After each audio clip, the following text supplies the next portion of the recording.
So there, I'm recording now. Hello, everybody. Welcome to our Rail monthly meeting.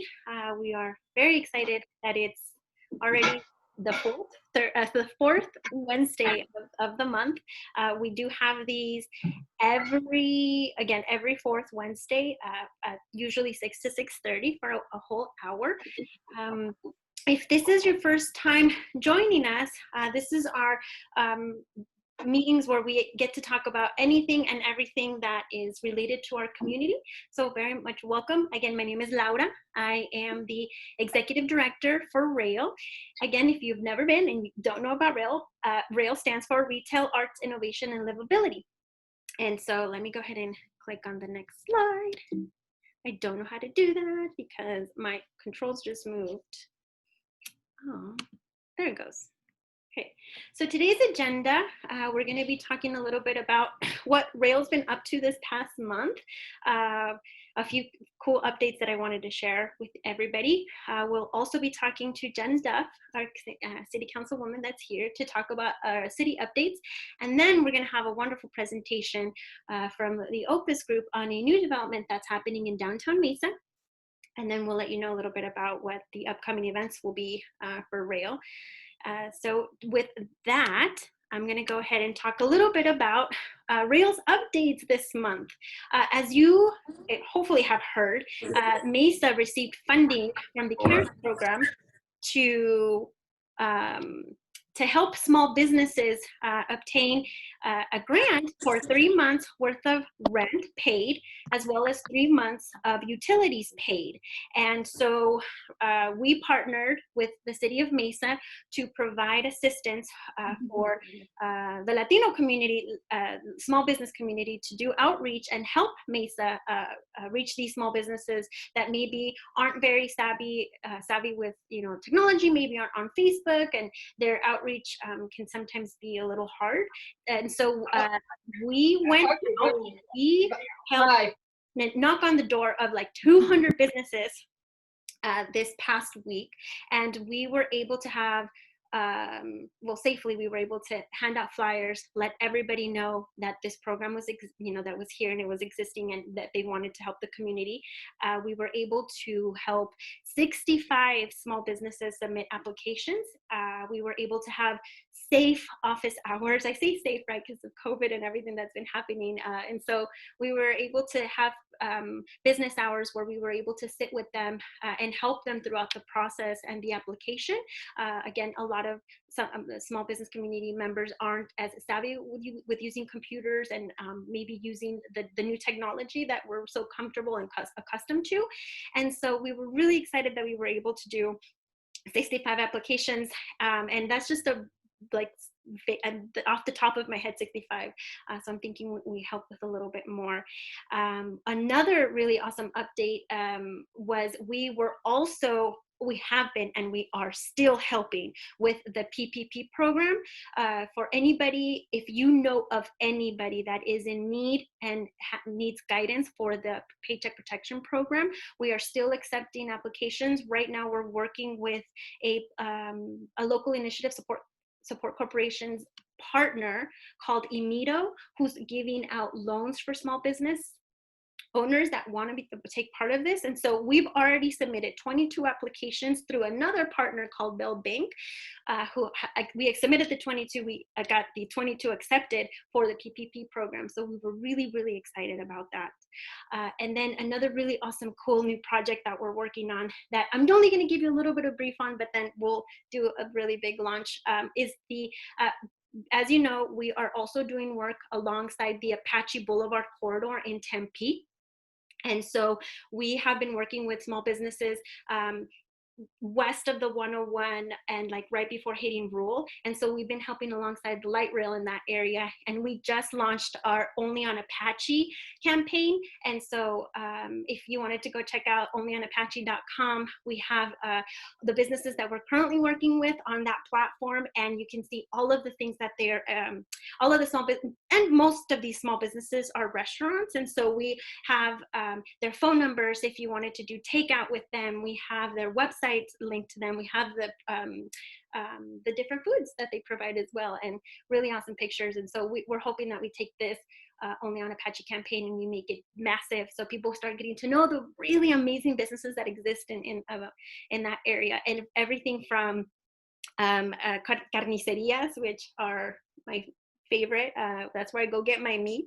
To an Asian mart called Neko Mart that I love, and then also they have this awesome boba store as well. And so we're really excited to be launching and shining light on the Apache Boulevard businesses. They are doing wonderful work, and they've really survived the shutdown, and are thriving through everything. So those are just a little bit of the updates that are happening with Rail. And so I don't know if anybody has any questions on the work that we've been doing, or questions about the PPP program, or if you want a phone number, if you have any small business that is interested in applying.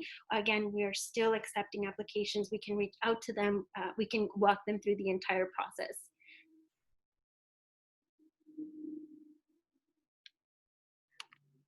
So so if not, you can still get me on the chat box, and I'll be able to give you more information if you want it.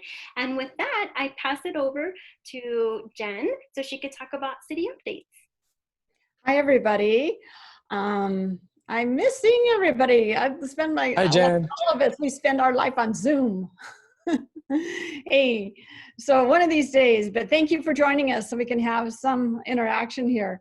So the city has been super busy planning for our next fiscal year, which starts in July, as well as we are very fortunate because of a city of our size. Last year's census, I think, was at 518,000, something like that. So we qualified to get direct federal funding, and that's the Mesa Cares program that Laura was talking about, one aspect in the small business assistance. In addition, we're doing things in public safety, utility assistance, rental assistance, feeding, homelessness. It goes on, and we're constantly working those figures out. Tomorrow morning at study session, we'll be talking about the technical assistance and some tourism marketing program that we'll be doing to further the work for our businesses in Mesa. As far as services, the library is doing curbside pickup at all 3 locations, Tuesday, Thursdays, and Saturdays from 8 to 11. The parks are partially opening up on June 1st next week. The courts, the fitness center, some team aquatics, the Dobson golf, things like that. The end of June, by June 29th, we're hopeful that'll be more of the community center and the programming and open swim, but we'll have to see according to the CDC and governor guidelines.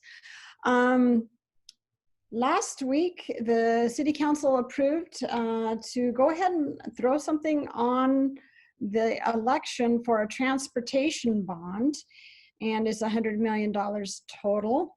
It was kind of something that we didn't think we'd do at all, just given, the economics, but talking about the needs out there and when it would actually hit as far as secondary property tax to a residence being in the 23-24, and how long it takes to get it to bond election, get the bonds, get the programs implemented, and start doing it. It ends up being a couple of years out after election. So we felt we should move on some things. But the good news as far as our downtown and central area is that one of the ones I'm really super excited about is on Center Street. We're going to have a separated bike lane from McKellips to 10th Avenue, and that's $6.8 million on that. And that's in response to people participating in the Mesa Moves program, that project. We have interaction and public input, and people feel sometimes, well, am I listened to? You were listened to, because there was some questions as to why is this a priority to be on our bond from a couple of council members. And the response was from the transportation director is Mesa Moves identified it as a priority. So thank you for all that participated in that. There's going to be some other improvements on that bond. Broadway Road from Mesa Drive to Stapley. Southern Avenue and Country Club needs some work. and the intersection is Stapley Drive and University. There's a lot of other things. A lot of the other ones are mostly in District 6 in the Gateway Southeast Mesa area. As far as downtown, we've been trying to work on some reemergence activities. You might have seen Mesa, like today is Wednesday, so that's a Mesa family takeout night, and we try to, I know I do, and I try to get as many others to frequent the restaurants in the downtown and surrounding areas to do the takeout, to frequent those restaurants, to give them the business. We have Visit Mesa has partnered with us and has that on visitmesa.com, has restaurants who are participating in the 4 for $44 for family night. Of course, I advocate just choose your favorites and just spend some dollars, give them some love. The Mesa Art Center is also partnered in doing some art projects that you can do at home and will be contributed, if you choose, into a larger art project called Together in the Desert. That'll be concluding this month, and there'll be a new art project that kind of builds into a larger art project by the end of July to continue that program. I don't know if you noticed or not, but we have a Mesa history trivia contest on Instagram, and you can, every day is a question, and you can win gift cards to downtown Mesa. We're also working on some other art projects that are still in flux, and so, you know, hopefully we'll be announcing more things. And the biggest thing is, you know, it's hard to make a huge impact as far as dollars right now, but we just want to say downtown Mesa is happening. It's still alive. We're engaged. And next time you think about going out to eat or wanting to hang out, or given our restrictions, don't forget about downtown Mesa. We're not dying down here. We're you know, engaging, we're active. So that was an important thing. So people don't forget the momentum that we've been building on for years and years. Let's see, on that note, Que Chevre, which I'm so excited, is a Venezuelan restaurant in the old Slickables. And they're going to be opening next weekend is the word. I'm waiting for the exact date so we can go give them some love and buy some yummy, yummy Venezuelan food. And my fiance, Yvonne, who's Venezuelan, approves. So, you know, it is pretty good.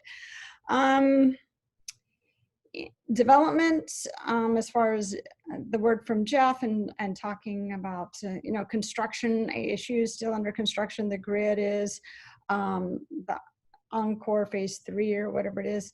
All the Cardinal projects, all these projects that were going on before COVID are still going on. Actually, it's a great time for planning and construction and such like that. So those doors are opening, hopefully when we're emerging in a recovery mode.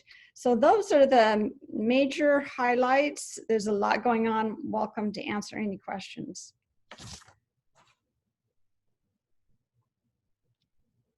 Good, I got it covered. Yay. Thank you, Jen. That's a lot. I'm excited about the library doing the curbside pickup. Oh yeah, and one more thing about the library, it is fine free, no overdue fines any longer. So we've made that commitment. So. Nice. So with that being said, we'll go ahead and we'll move on to our next agenda item, which is hearing from the OPUS Group about the Brown Brown redevelopment. I will introduce Dean, the Senior Vice President of the OPUS Group, who will then introduce his team and give us a presentation. I will stop sharing my screen so that you can go ahead and share yours.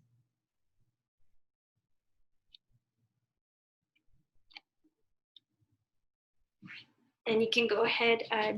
No, there you go. Yes, thank you. Yep. I think you need to thank you, allow share screening. Oh. Okay, give me 1 second, John. Well, while she's doing that, good afternoon, good evening, everyone. My name is Dean Newens, and as Lava said, I'm with the OPUS Group. I head up the architectural and engineering group within our OPUS Group of companies.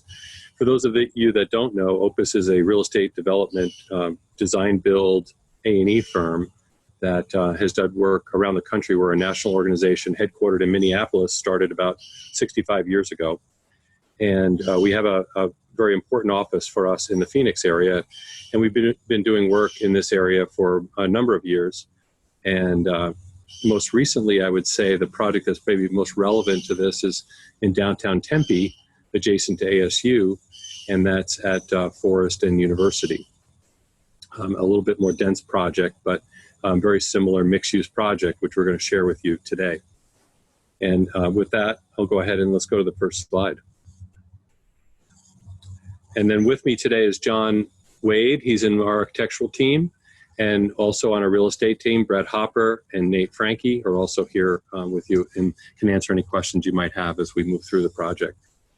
So when we look at a project, we really, what's important to us is the context. And this diagram will help everyone locate the site. And for those that are not familiar, we're just east of the Arts Center, and really at the east end of what is the downtown Mesa corridor with the light rail.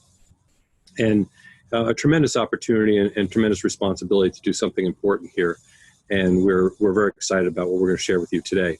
This has been through quite a bit of design work, working with the city planning department to figure out what is appropriate here. For those that you don't know, this particular area is influenced by a form-based code. And what that means is there are a lot of guidelines that drive what the solutions might be depending on where the site is within this greater downtown network.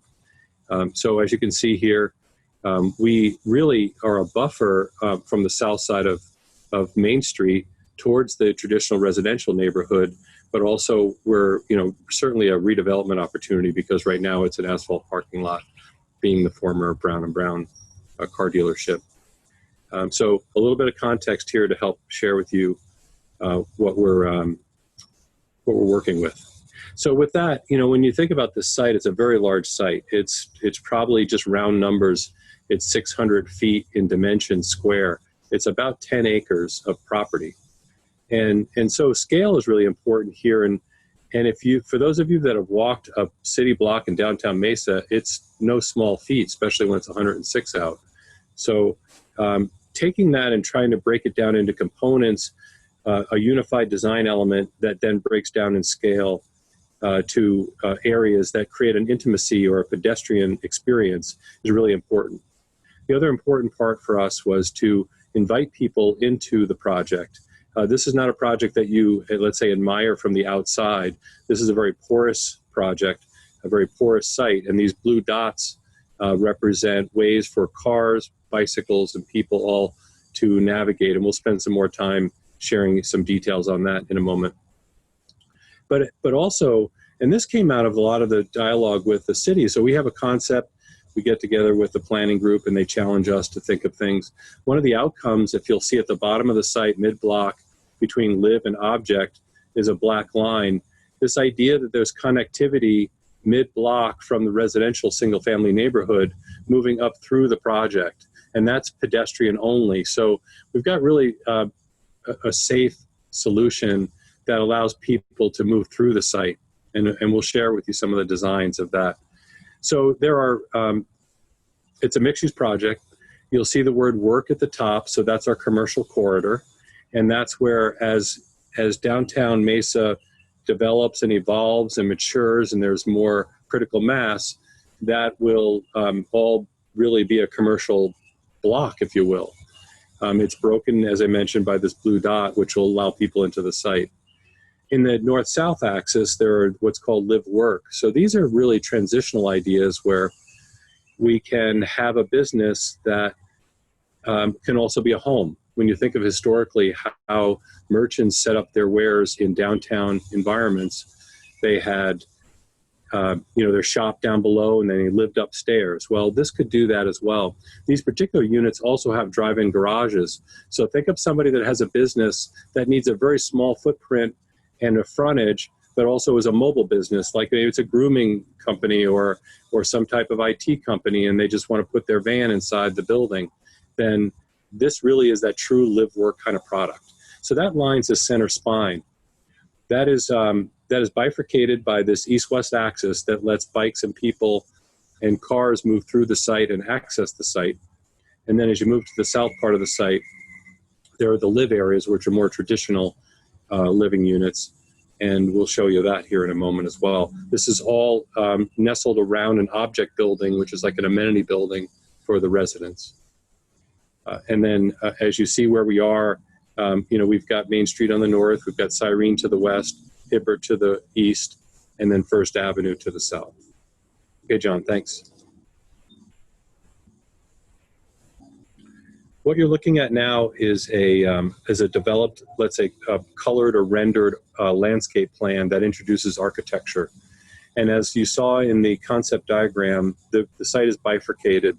And if I may start at the top and I'll work our way through the site, there's some beautiful existing hardscape and trees along Main Street. And so we propose to take advantage of that and have our retail and our transitional retail face out into that street area. And then as you move to the center of the site, there's a civic space that is really designed for the public. Almost think the way Mesa Arts does it out front, where they've got open spaces for people to gather or people to just meet or casually connect. That's what that space is intended to do. But it's also set up to almost be a presentation space as well. And you'll see that a little bit as we move farther through the design. This center spine road is one-way parking that provides convenient on-street parking for the live-work units, so that if a customer is coming and wants to meet with a business, then they can do that. That whole area, and Jennifer, this goes back to something you said to us probably 8 months ago, is like, show me how I can shut this down and make it a people space. And we've done that, and I'll share that with you here in a moment. Really good idea, a strong idea of how to make people first, bikes second, and cars third. And so we'll share that with you a little bit as we move forward. As you'll see, that what we've done is we've tried to push the buildings together in the middle of the block to create density and an energy, and then we've pushed the parking to the outboard sides. But we've also left the ability for this project to mature over time and create more density. So where you see surface parking on the outboard edges along Serene and Hibbert, there could be future buildings built there. And we've worked with planning to solve for that, because the form-based code drives street edge buildings. I mean, that's part of what's important to this, this really powerful zoning tool.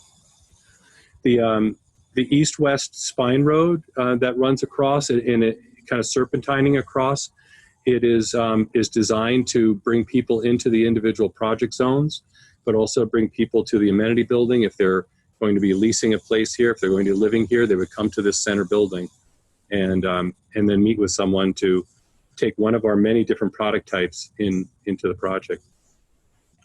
You'll notice that there is a notch in the corner, in the southwest corner of the project.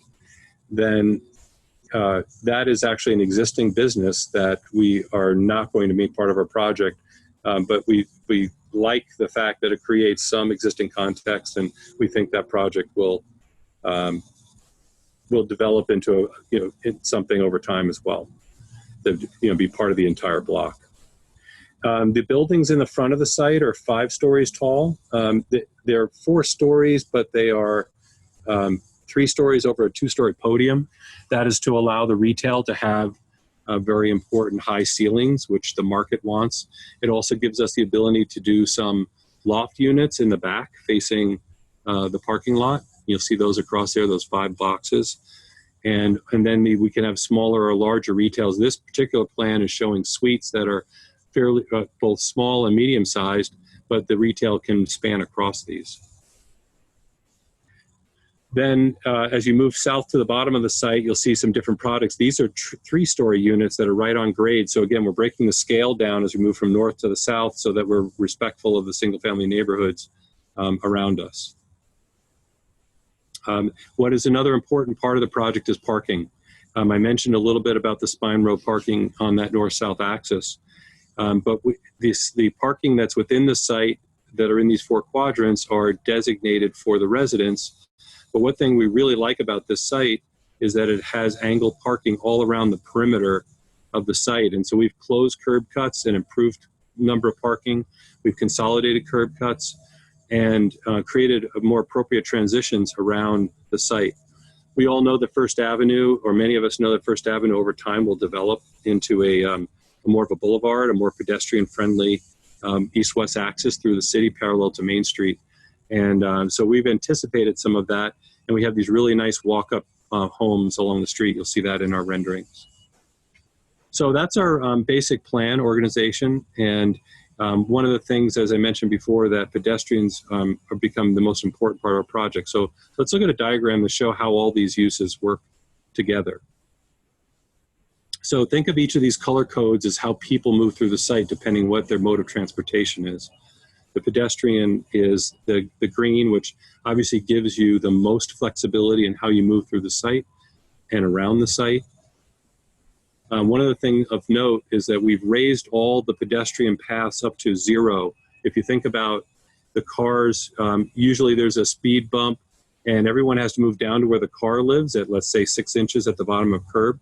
We've moved wherever pedestrians are to the top, to the 6 inches plus 6 inches, and then the cars are down. So what it does is traffic calming, and it really makes the pedestrian experience primary. So secondary is the bicycles. Now, of course, bikes can move around the perimeter of the site. So then these red lines indicate where the actually defined bike trails are. And again, those are prescribed by the form-based code, and we've designed to that criteria. The vehicles are in the blue. Obviously, the A, B, C, and D parking is the resident parking, and that is within landscape and canopied parking with, hopefully we'll have solar on top of those. And then you can see how the vehicles move through the public part of the site. Much like the way the bikes move, if you think about how that red is, that's your, let's say, the public vehicles moving through the site. And then lastly, you can see how everything works together. So a lot of thought went into how the pedestrian experiences this project. This diagram shows how we can take portions of the project and shut them down from a vehicular standpoint and create this pop-up plaza or civic space. It is all within the live-work zone here in the middle. The blue arrows represent how residents can get to and from their individual homes when a civic project is going on or civic event is going on. And then lastly, the thin lines represent pedestrian access through the project. So let's look at some images of what the project is proposed. As I mentioned to you now, so we're in the northeast quadrant looking back at the project, and I'll just let this kind of sink in here for a moment. It looks like we're getting a number of questions along the way. You're going to spool those for the end, correct? Yes. I was. Yeah, very good. Mm-hmm. Yeah, thank you. You're welcome. That's great. I definitely appreciate the Q&A. As we talked about, on the right-hand side is Main Street and the north side and the light rail.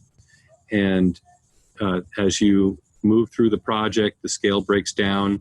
And the idea here is that there is activation along the street on the whole front part of the site with all the commercial and live work and residences. And then there's this amenity space or more private space for the residents in the back part of the site. You can also see here how we've integrated in the on-street parking, the parallel parking along Main Street, and the angled parking along Serene and Hibbert. Well, here you're seeing Hibbert, but it's the same on Serene. Okay, let's advance here, John. What we're looking at now, I'm sorry, we have palm trees. We were just talking about this a few minutes ago. So what we're looking at is the spine road as you enter the project. This is the civic space that we talk about in the center of the project.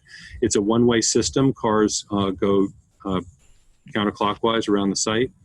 And what that does is it really allows very narrow roads and a safer pedestrian crossing as you move east to west across Main Street. Commercial at the base, 3 stories of resident units above that, and a variety of architectural styles all working together.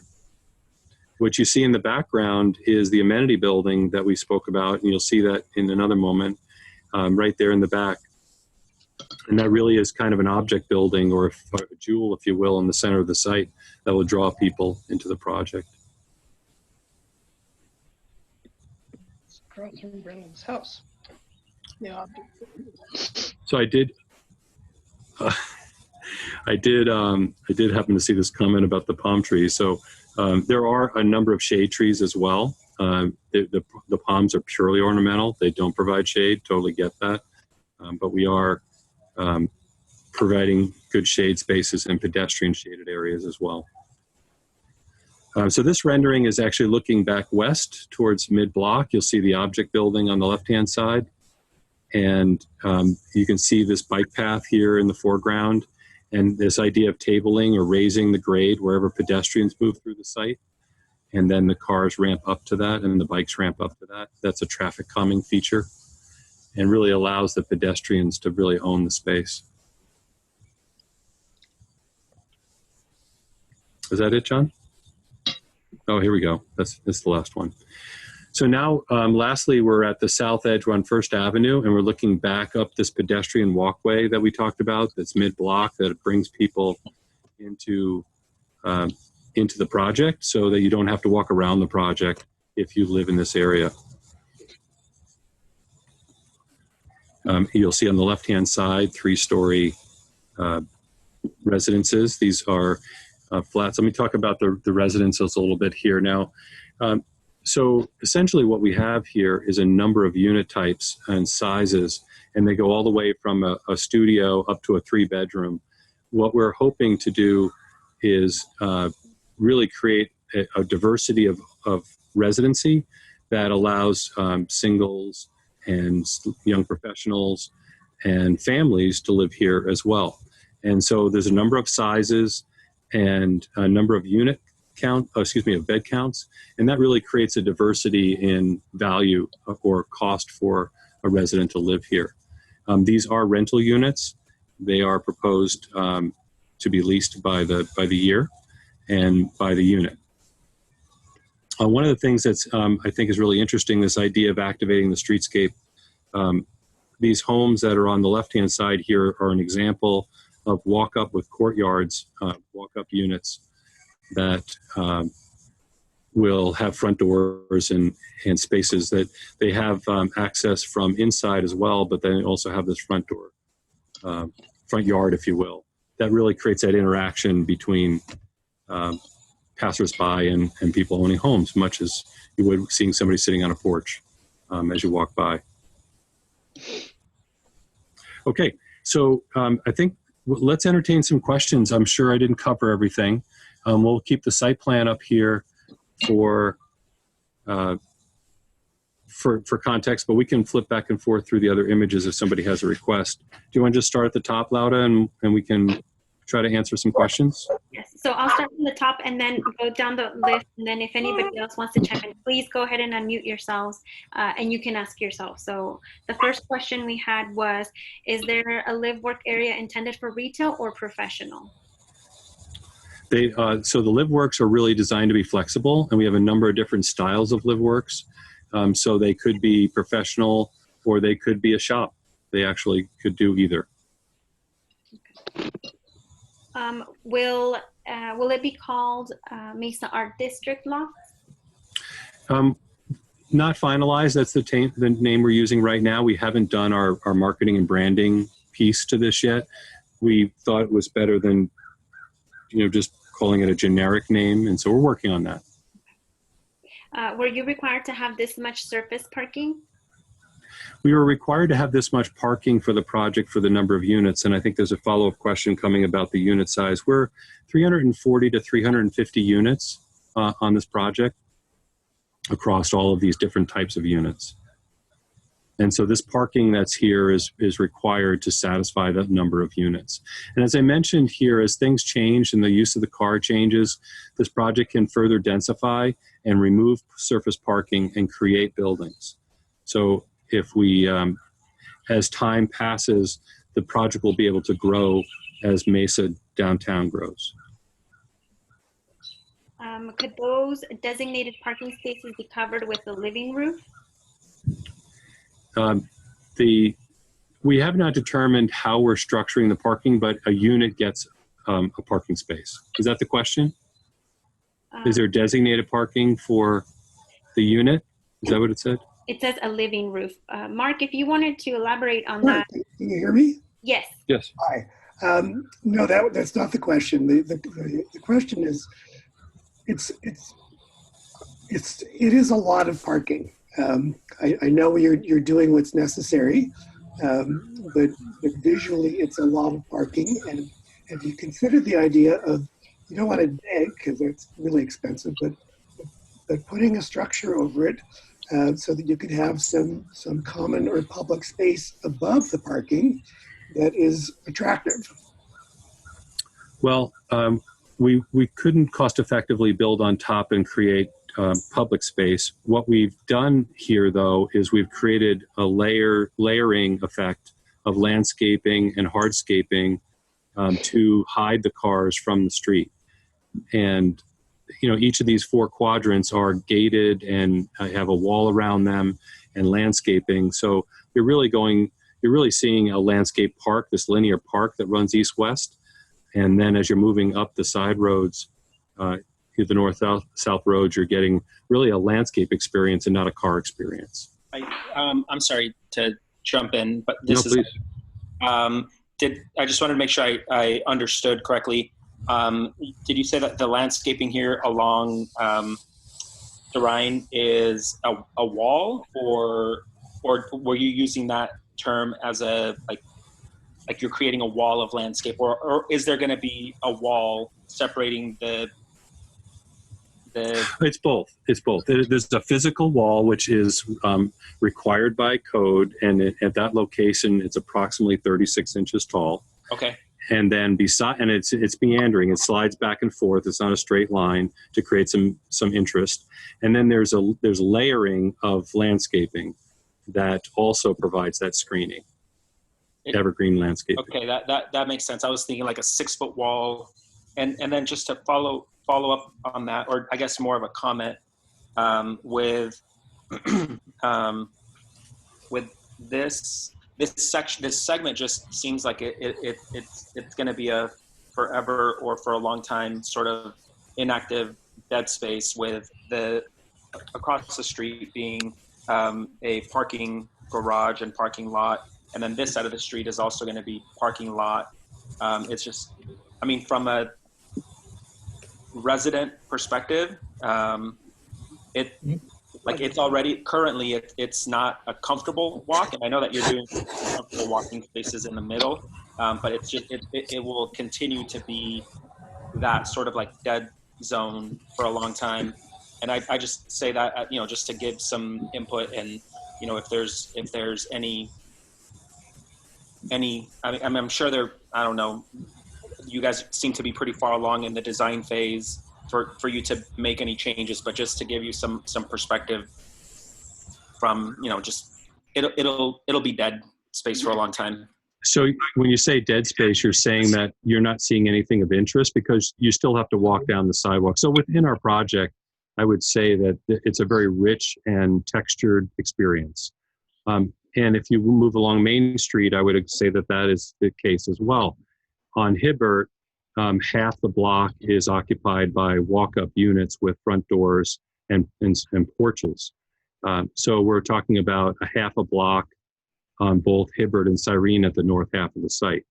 Is that the dead zone that you're speaking of? Just so I understand. Yeah, that section right there. Yeah.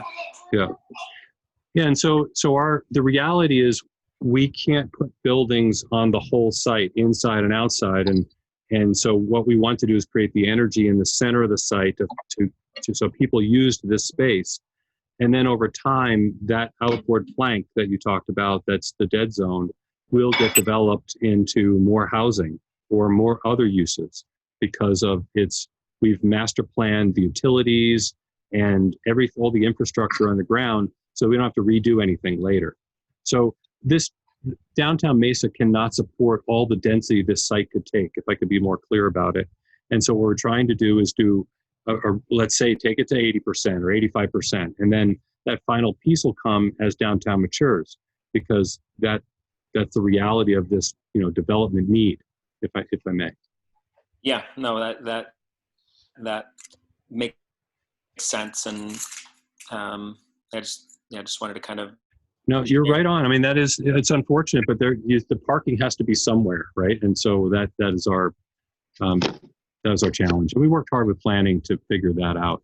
And, we're looking at a really tiny thumbnail drawing. There's a lot of detail in here that's going on in and around these fences and landscaping and topography.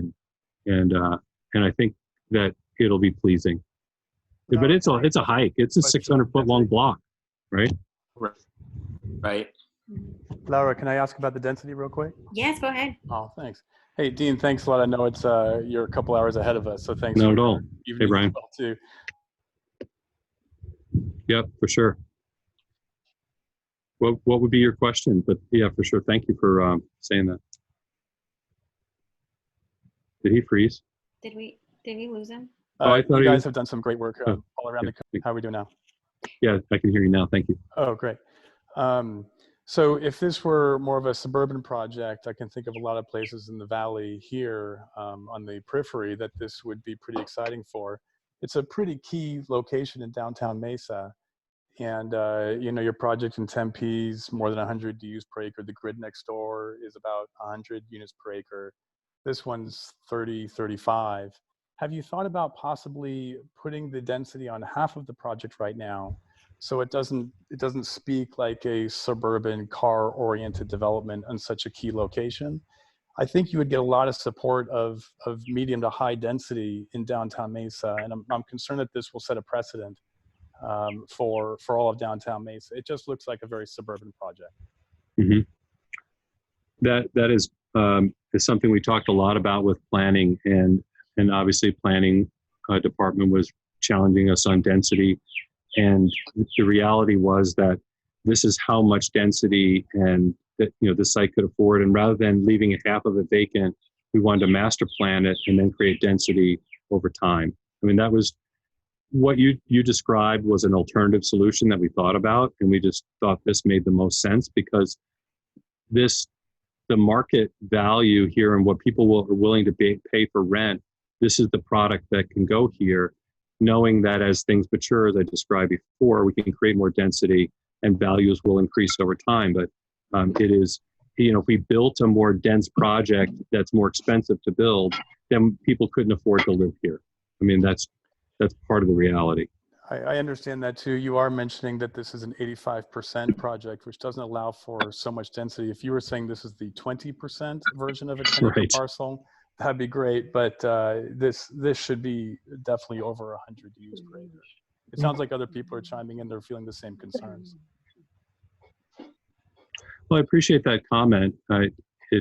We've struggled with that ourselves, and this is what we felt like we could afford to do that was a value add to the community. I mean, we are creating density along the north edge of the street that is the spine of Main Street. That's where you want the energy and the people. And we do also have a transition that's moving down to a single family home area to the bottom, and trying to be respectful of that as well. So totally understand your comment. We just couldn't get that kind of density that you're talking about in this project. And are you so far along in this that sort of going back to that other alternative that you guys had in mind is out of the question? Is it because and this isn't anything directed towards you. I think it's more at planning at the planning office, where if this conversation was happening with the community at an earlier stage, where we could give opinion and kind of like challenge you guys to do something different that falls within like the costs of where you guys need to be and the price points and all of that stuff, but really challenge you to do something a little bit more urban now that could then develop into something like your final product down the road. I think that would be the ideal approach. And I think we as a group of residents can challenge the city to communicate that to developers so that they're communicating, or that we're having this conversation earlier in the process where we can give input that I think for the developer can be super valuable, and maybe come out with a different product. I won't say better product, because this looks pretty and I'm sure it's going to be beautiful, but with about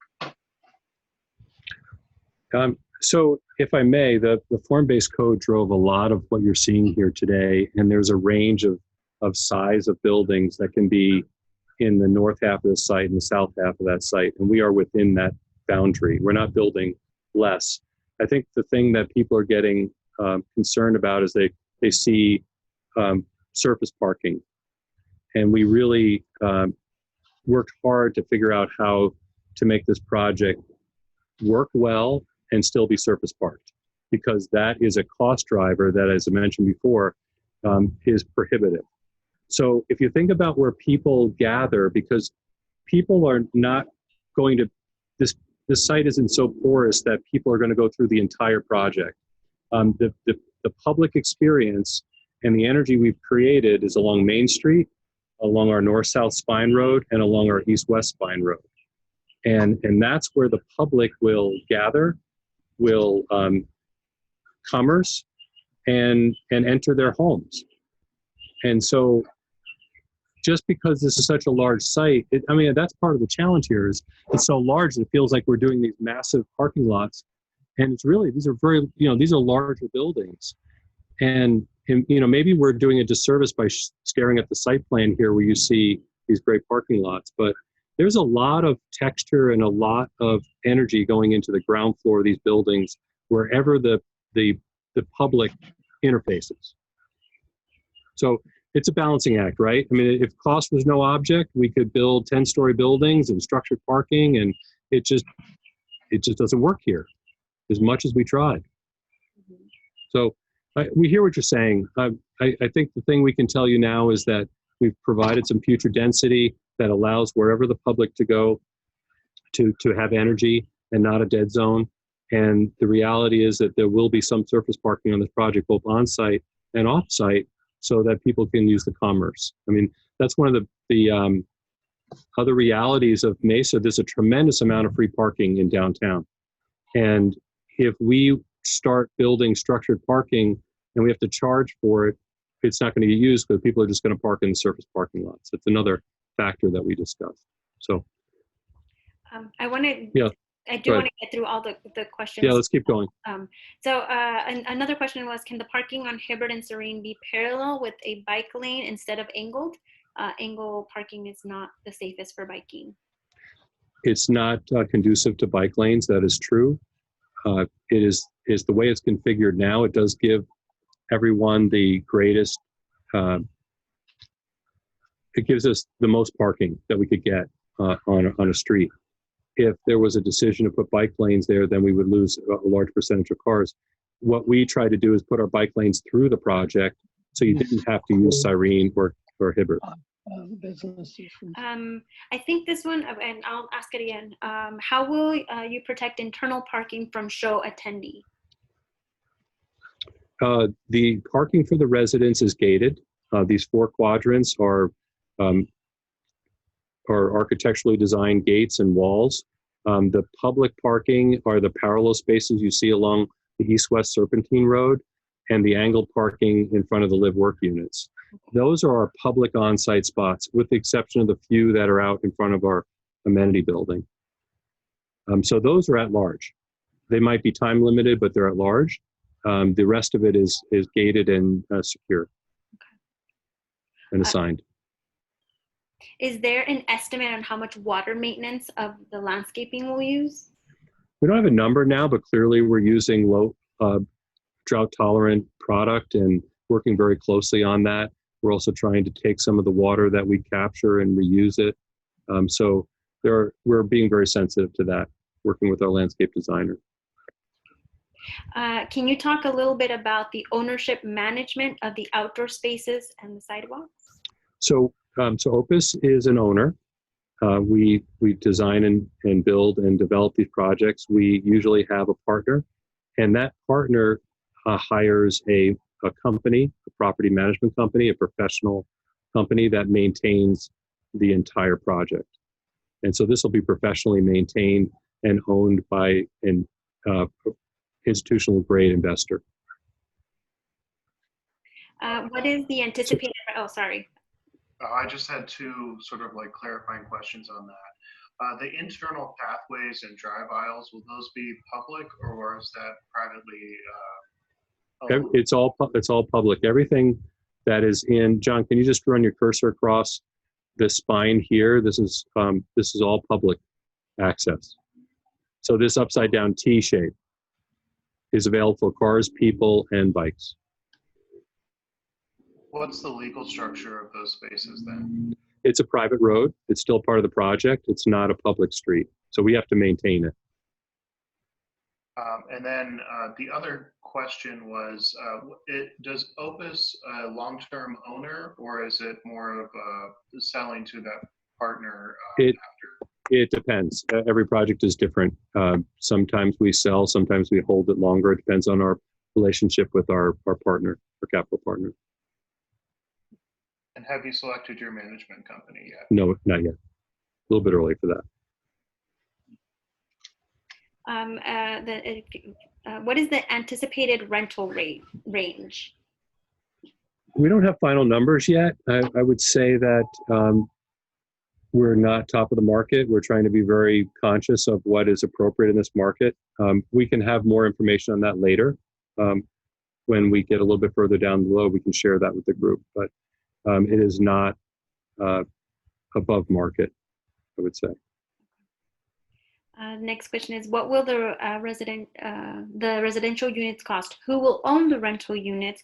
Do you have a plan for providing some portion of units as affordable housing beyond just small units? We do not have an affordable housing designation on this project. We are working hard to make sure that these are affordable or attainable. That, the terminology can be, but your comment about not just the size, creates a value, but also, can you get a project or a unit where a family can live in and afford to live in? We're working through all of that. This is our job here. Our goal here is to make this an attainable project for everyone. How many units are there for the total site? Not finalized, but 340 to 350 is the total amount. Again, that's in many different types of units. Did somebody have a question that I might have talked over? No, okay. What about the business on the southeast corner of Serene and First? Sorry, the southwest corner. Southwest corner, right. Mm-hmm. Owned by another party. We did have conversation with them to see how we could work together. They've decided to go out on their own, and they'll be working to own and operate a business there. And hopefully we'll be good neighbors. I mean, our goal is to be good neighbors with that owner. Are there any parts of the project that is still up in the air, as in it's still able to be customizable, or is it all just finalized? Well, we're still refining the design of the project as it relates to how the retail interfaces the street and the final size of the units. I would say that our site plan organizational elements have been fairly well developed, and what you're seeing here represents the layout that we are seeking construction on. Was there any consideration to include solar energy? There has been. One of the things where we're talking about is the cars will also be screened by landscape canopies, not landscape canopies, but structured canopies with photovoltaics on top of them. So those cars will all go away. They'll be hidden by roofs with solar cells on them, solar panels. Okay. Can you talk a bit more about how the parking could be utilized in future phases? Is there an actual master plan or just ideas? There is a master plan, and that, as I described, it includes filling in that half block along Serene and Hibbert with a building that fronts that street, so that basically the parking becomes a donut hole, if you will. And that would really think of, if you look down in the lower right-hand corner, like Hibbert and First Avenue, how that building sits up on the street. Imagine that building being, again, up just north of that. That's about what it would be like. Okay. But it is something that the planning department has vetted and agrees with our approach on future phasing. what did you mean that downtown doesn't support the density? Shopping, entertainment, or something else? So what we're saying is that while this site is on a larger size, it really can't support 700 or 1,000 units. There's just not enough of a market for that. So we were trying to build a project that really met the context of its neighbors and is appropriate and someplace where people can afford to live. Okay. Can I comment Yeah. on that? I'm sorry for interrupting so many times. This is Augie again. But I know that you have been working with planning a lot on this. And I just want to reiterate that this is, at least from my understanding, the first time that this community conversation has happened. And so doing something that fits what the residents and the community wants, although that sounds great, I think it would have been a better approach to have this conversation at the beginning so that we could have potentially shape this, and it could have been shaped maybe in a way that would have been more beneficial to you, where we could have influenced the planning department in the city to be more flexible so that we could have an end result in the beginning that is more well suited for the existing community. Because I think at the end of the day, this will be great once it's fully developed. But maybe if components could have been laid out differently in the beginning, there would have been more, I don't know, acceptance or more, I don't know, I guess for having these conversations early on in the process instead of now when the decisions have been made. And again, this just goes to us being more upfront or more like to make sure that we're having these conversations early instead of when decisions are already made. So if I may, could you explain where the deficiency, you think the deficiency is, just so I understand it? So, granted that we didn't have a community sit down with, sketching and working out project solutions. That just wasn't the approach that we're going to take here. Right. But not to disrespect the neighborhood, that's why we're talking, but we still have to solve the project and make it financially attainable, right? So we can actually make this work from a commerce standpoint. So please share with me what's missing, and we'll see what we can do to make it better. So I guess like I'm thinking like the edges being more like filled now instead of down the road, along Hibbert and Serine, and I mean, just having thought about this for literally as long as we've been on this call, like I think I would have rather have seen, say, half the site developed with like maybe just like a green field on the other half that would then be developed down the road, or to where the density would be more concentrated now, and then as you add down the road, you're adding density on a different section. Let's say you first did the section along Main Street and and some of that center area, and then the other part was the other half was the parking and some green space that would then be developed down the road. Like that would be more, I don't know, I think that's what I would want to see now instead of down the road. That's a really good comment. Augie, that's a good comment. Thanks. Put all the parking on one side or whatever. And this like, I don't want to sound negative, but it's just, and again, this goes more to the planning department and us being out in front of these things, so that we're having these conversations earlier on. Mm-hmm. I appreciate that. Okay, thank you. Go ahead. No, okay. There's a few more questions. Okay, great. What is your shade plan for the site? Sorry? What is your shade plan for the shade site? plan? Well, the zoning requires shade, a percentage of shade coverage, and so we're working towards that goal. The other thing that we're doing is using the architecture in ways to create pedestrian experiences that are shaded. One of the nice things about this, the way this building is organized, with this primary circulation running on the north-south axis, these buildings provide shade to that whole area throughout the day. After 1 or 2 in the afternoon, after 2 o'clock, it starts to get in shade, and by the hottest sun, it's shaded. So the buildings do that as well. Our commerce faces north, and so that is in pretty good shade until the latter part of the day. But the plantings is the last component to that, and that is meeting the shade requirements. Now, palm trees, David, palm trees don't do that, right? No, they don't. So we actually removed quite a bit of palm trees off the site.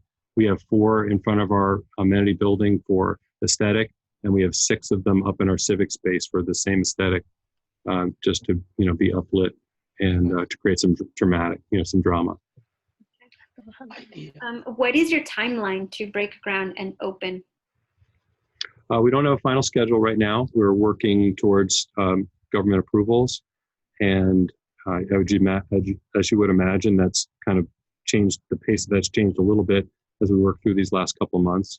But we would like to break ground next year if possible. But to be determined right now. It's hard to say for sure. Do you have tenants for the commercial spaces identified, or will they be for lease when the project is completed? The second one. How big are the commercial spaces, and what kind of tenants can they accommodate? They actually, the way we're designing the commercial is that it has the ability to be a small suite or a larger suite. It could hold as much as 10,000 feet in one spot if it had to. So, but it is 65 feet deep at its deepest location, and has the ability to have frontage along Main Street. I have a question. Will they be able to accommodate like micro businesses, like I know that you don't know the rent yet, but will they be affordable to say if a mom and pop shop that's been working maybe off of the commercial from the local kitchen that's hanging out there, and they're ready to go get into a brick and mortar? Will there be able to rent from these spaces? That would be our objective, is to have for local folks to be able to afford this, for sure. Anybody else? I know a few people came in towards the end of our meeting. I kind of did have one other question as well. I know that the downtown area has been really, a big focus on innovation and just technology and being this smart city a lot more. Are there any specific uniqueness to this project that you guys are bringing to this area, other than the awesome design? I give you guys props. I know there's a lot that goes into it, but is there anything that's like really different about this specific square block versus any other that you guys have built?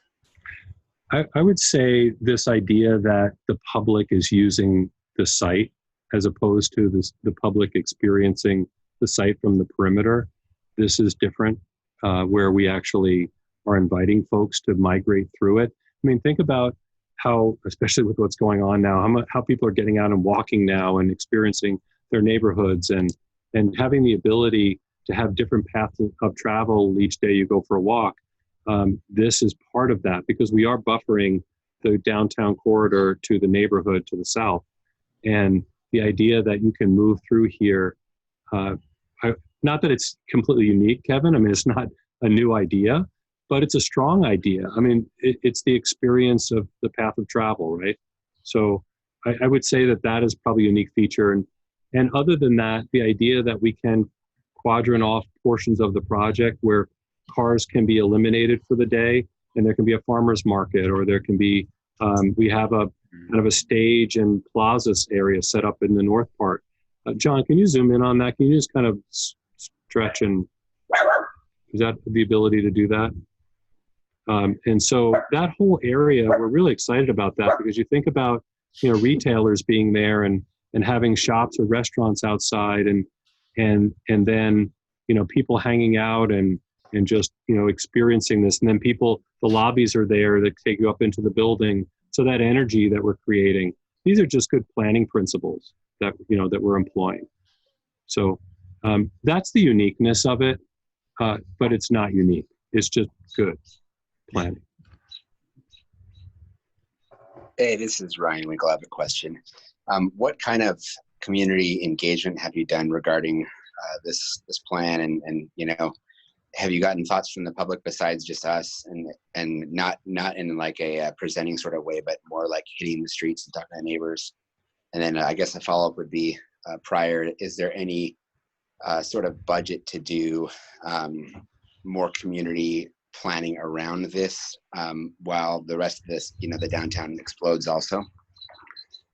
So this is probably one of our first open forum for anyone that wants to participate. And so you're here, we're hearing from you that way.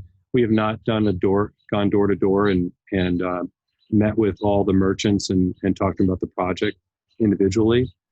But I think one of the things that is important here about our company is that whenever we take on a project, we make sure that we invest fully into the community. And besides the work we're doing to improve this block, we also have a foundation that gives money back to the community that will work with Lauda and others to identify where the needs are that help with early childhood education or for work grants and things like that. And we can help support that through our foundation. So we're neighbors now, the way we look at this project, and we want to contribute that way. That's great. Thank you very much. And that's a great idea. And we'll definitely keep in touch as we kind of have a good pulse on the neighborhood as it grows and moves. So we started the urban garden that's literally right down the street from there. And so fantastic. Other things. So it'd be great to keep this conversation going between us going forward. I know that we need to be moving along to our last item on our agenda, but I would really encourage you guys to think about curating tenants for this space, or working with groups like Rail or others to try and pre-populate tenants to try and minimize the amount of vacant space when you're getting closer to that point. Good point, David. And we've spent a lot of time talking about, what's the right amount of retail and working with the planning department on that. One of the things we don't want to happen is, to pull retailers out of what is already a very rich downtown area. We want to complement or add to that rather than relocate it. And so, we're working not only with the city on that, but also with our brokers, and we have some great retail experts that will help us think about this holistically, because it really is this idea of co-tenancy. Is how do all these feed off each other, and how does each merchant benefit from the next? So there's a lot of work to do there, but I appreciate you coaching us on that. Well, thank you very much for your time. We really look forward to helping you in that too, because we work with small businesses every day, and we get to hear a lot of their concerns and just things that they go through. And so we really appreciate if we can give you that feedback. So yes, thank you. Thank you. And so with that, I think we might have, they're thanking you on the chat box if you guys want to check that out. And so just to end our meeting, I just wanted to give, I wanted to do the social media thing. Follow us on social media. We're on Facebook, Rails on Facebook, and so we post all of our events on Facebook. We do send newsletters if you wanted to sign up for our newsletter. We are having our next meeting, our Rail monthly meeting, June 24th, and so I will be giving more information about that. We also have a new Instagram page if you'd like to follow that as well, right at Rail CDC. We really thank you. If there's no other questions for the gentleman, then we will say good night. Thank you all. My puppy says good night. Thank Quick you. question. I've got a quick question for you. Thank you very much for the conversation. Jeff, do you want to go ahead? I knew you had a question. Just real quick. Go ahead. Did we lose him? Oh, I'm here. Are you here? Sorry. Oh, yeah, we can hear you. Yes. So people have been posting on stuff on my Facebook page because I've been posting your pictures and links and stuff. And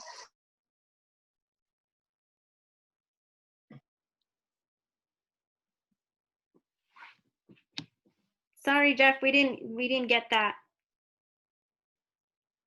Jeff. Oh, and then also is if there's any other announcements or anybody wants to make an announcement. I know the Fuerza Local fundraiser is coming up on June 19th, and I can post that. Yeah, I'd love that. Anybody else?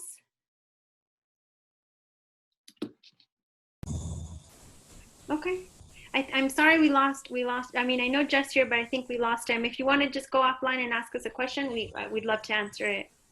So Yeah, thank you all for the time. We really appreciate it. thank you. Have a good night. It's good to see everyone's faces. Yeah.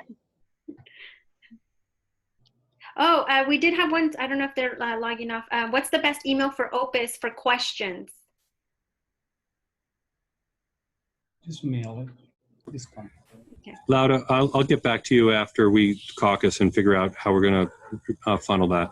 Okay, perfect. We have your We can contact. funnel additional questions through you, Lauda. Okay. Yeah, that'd be great. Yeah, and I'll type down my email address here. Okay, thank you. Thank you all. Bye. Bye.